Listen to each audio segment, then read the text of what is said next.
सो हमारा chapter number 12 consumer protection, जिसमें हमने पढ़ तो अभी बहुत कुछ लिया है। अब तक हम ये सब पढ़ रहे हैं कि कंज्यूमर राइट्स क्या है, कंज्यूमर रिलीफ्स क्या है, रेमेडीज क्या है।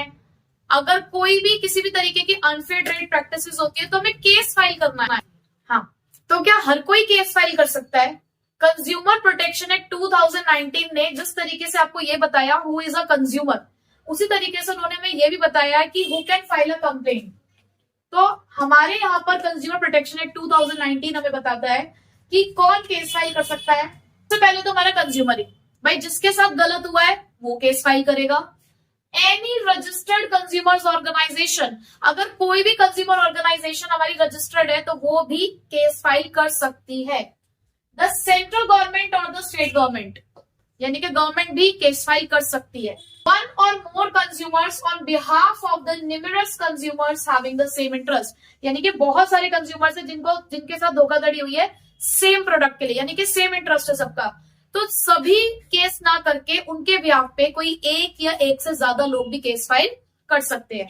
उसके अलावा कोई भी लीगल रिप्रेजेंटेटिव, सपोज करो कोई कंज्यूमर है जिसने वो प्रोडक्ट का इस्तेमाल किया लेकिन उसकी डेथ हो गई, तो उस डिसीज्ड कंज्यूमर के बिहाफ पर जो भी उसका नॉमिनी होगा, जो भी उसका रिप्रेजेंटेटिव होगा, वो उसके बिहाफ पर केस फाइल कर सकता है। ठीक है, चलो जी, हमें ये भी पता चल गया कि कौन केस फाइल कर सकता है। कहां करना है जाके, कहीं भी कर दे? नहीं, हमारे पास कंज्यूमर प्रोटेक्शन एक्ट 2019 के अकॉर्डिंग कुछ रेड्रेसल एजेंसीज हैं। इन्हें हम बोलते हैं 3 टायर जुडिशरीज, क्योंकि ये 3 लेवल पर एस्टैब्लिश्ड है। जो हमारे लिए कंज्यूमर्स के प्रोटेक्शन के लिए जो जुडिशरीज बनी हुई है, जो रेड्रेसल एजेंसीज बनी हुई है, वो 3 लेवल पर है। वो 3 लेवल कौन कौन से हैं? नेशनल कमीशन, स्टेट कमीशन और डिस्ट्रिक्ट कमीशन।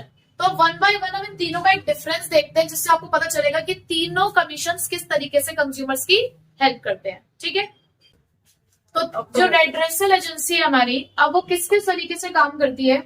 जैसे कि हमारे पास डिस्ट्रिक्ट कमीशन है, ये डिस्ट्रिक्ट लेवल पर एस्टैब्लिश्ड है। डिस्ट्रिक्ट लेवल पे एस्टैब्लिश्ड है, ये स्टेट लेवल पर और ये नेशनल लेवल पे, नाम से ही पता चल रहा है। अब इनका कॉम्पोजिशन कैसे है, यानी कि किस तरीके से इनकी कमेटी एस्टैब्लिश्ड होती है? तीनों में ही एक एक प्रेसिडेंट होता है। ठीक है, डिस्ट्रिक्ट कमीशन में कम से कम 2 मेंबर होने चाहिए, 2 से कम मेंबर नहीं चलेंगे। स्टेट कमीशन में कम से कम 4 मेंबर होने चाहिए, और इसी तरीके से नेशनल कमीशन में भी कम से कम 4 मेंबर होने चाहिए। ठीक है, इस कमेटी का अपॉइंटमेंट कैसे होता है, यानी कि मेंबर्स कौन सिलेक्ट करता है? यहाँ पर डिस्ट्रिक्ट और स्टेट कमीशन में स्टेट गवर्नमेंट सिलेक्ट करती है, और नेशनल कमीशन में वही काम कौन सी गवर्नमेंट कर रही है? हमारी सेंट्रल गवर्नमेंट। अब कब कौन से कंज्यूमर कोर्ट में हमें जाना होता है, कब कौन सी रेड्रेसल एजेंसी में हम जाएंगे? आपके साथ कोई धोखाधड़ी हुई और जो भी आपके पास प्रोडक्ट या सर्विस आपने इस्तेमाल किया उससे रिगार्डिंग आप कोई कॉम्पेंसेशन डिमांड कर रहे हो, और उस कॉम्पेंसेशन की कीमत अगर 1 करोड़ से ज्यादा नहीं है तो आप डिस्ट्रिक्ट कमीशन में जाओगे। अगर आपका कॉम्पेंसेशन जो भी आप डिमांड कर रहे हो अगर वो 1 करोड़ से ज्यादा नहीं है, 1 करोड़ से ज्यादा की वैल्यू अगर नहीं है तो डिस्ट्रिक्ट कमीशन है। चाहे 10 रुपए, 20 रुपए, 100 रुपए, 1000 रुपए, 2000 रुपए, कुछ भी हो। ठीक है, जरूरी नहीं है कि जब लाखों की बात होगी या करोड़ की बात होगी तभी यहाँ जाओगे। 1 करोड़ से कम कुछ भी अमाउंट हो सकता है। अगर आपका कॉम्पेंसेशन का लेवल 1 से 10 करोड़ के लिए कहाँ जाओगे? स्टेट कमीशन के लिए। और अगर कॉम्पेंसेशन जो आप डिमांड कर रहे हो या जो भी value of goods and services है, अगर वो 10 करोड़ को एक्सीड कर रही है तो आप नेशनल कमीशन पे जाओगे।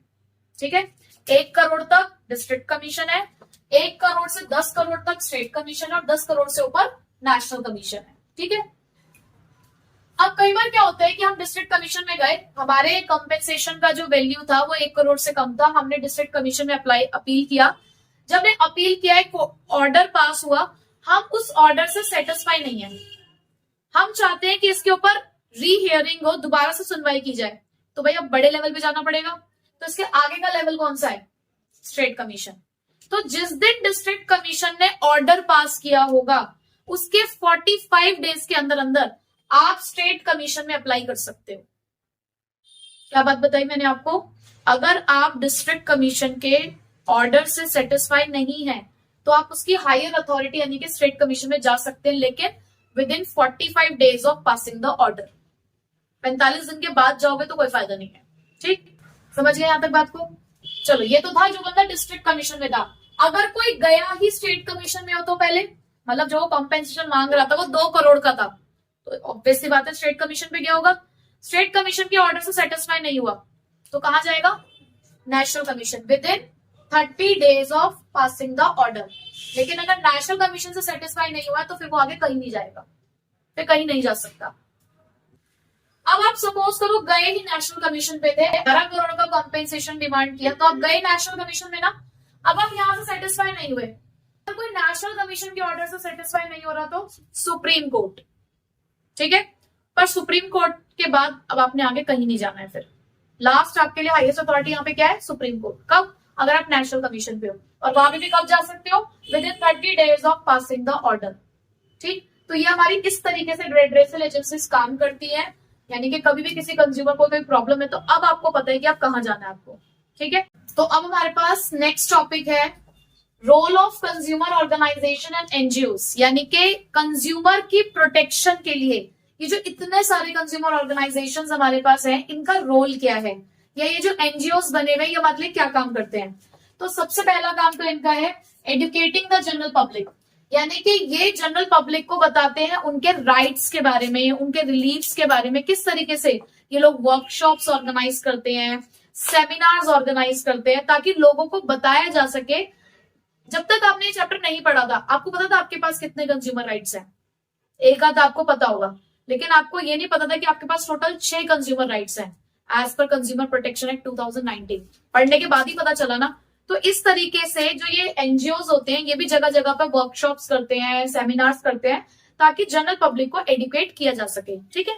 उसके अलावा ये पब्लिश करते हैं पीरियोडिकल्स यानी कि जिसके अंदर नॉलेज दी जाती है कि अगर आप एक कंज्यूमर हो और आपके साथ कुछ गलत हो रहा है तो आप क्या कर सकते हो, क्या रेमेडीज है, और अलग अलग कंपनीज के प्रोडक्ट्स के बारे में भी आपको यहाँ पर नॉलेज दी जाती है। यानी कि पीरियोडिकल्स को पब्लिश करके ये अपने कंज्यूमर्स को नॉलेज प्रोवाइड कराते हैं, ठीक है।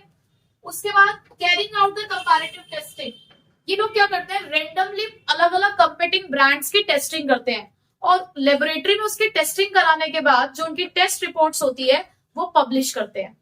टेस्ट रिपोर्ट्स होती है वो पब्लिश करते हैं ताकि कंज्यूमर्स को पता चल सके कि कौन सा ब्रांड कैसा चल रहा है, किसके प्रोडक्ट्स हमारे लिए सही है और किसके सही नहीं है। ये एनकरेज करते हैं कंज्यूमर्स को प्रोटेस्ट करने के लिए कि कभी भी अगर किसी कंज्यूमर के साथ कोई अनफेयर ट्रेड प्रैक्टिसेस होती है तो आपको प्रोटेस्ट करना चाहिए, और उस प्रोटेस्ट के लिए ये आपको प्रोवाइड करते हैं लीगल असिस्टेंस। भाई अगर आप केस फाइल करोगे, कंज्यूमर कोर्ट में जाओगे तो आपको लीगल हेल्प चाहिए ना, आपको नहीं समझ है कि कहाँ जाना है, कैसे करना है, तो ये सारी लीगल एड, लीगल हेल्प आपको प्रोवाइड कराते हैं।